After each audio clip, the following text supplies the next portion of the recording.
Өнөөдрийн чимээгүй цагийн сэдэв шодрог байдлын амлалт. Библийн ишлэл дуулал 101-ийн 2. Би гим зэмгүй замаар явна. Та над руу хизээ ирэх вэ? Би гэр дотроо үнэнч сэтгэлээр явах болно гэж байна. За хамтаа залбираад эхлэе. Эзэн минь би таны үгнээс суралцахаар ирлээ. Тэг өөрийнхөө үгээр бидэнтэй ярьж таны үгийн илчил ойлголт бидний дээр байх болтугай гэж залбирч байна. Амен. Шулуун шудраг байдал нь олон нийтийн газар эсвэл ажлын талбар дээр шууд харуулах боломжтой зүйл биш юм аа. Энэ нь гэр бүл, хүүхдүүд, хөршүүд болон тантай холбоотой бүхэл хүмүүстэй харилцах харилцаанд илэрдэг. Би гэр бүлийнхэндээ би чамайг ийм зүйл хийгээсэй гэж хүсэж байна. Гэхдээ би бол хийх шаардлагагүй гэж ярьдгөө.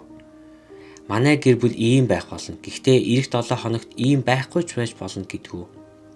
Хэрвээ ийм байвал үнэхээр ойлгомжгүй байдал үүснэ.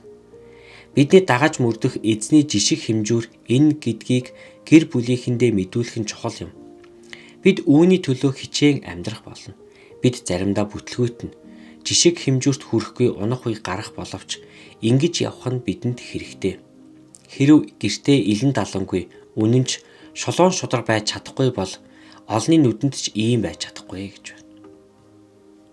За Библийн ишлэл нь дуулал 139-ийн 23-аас 24.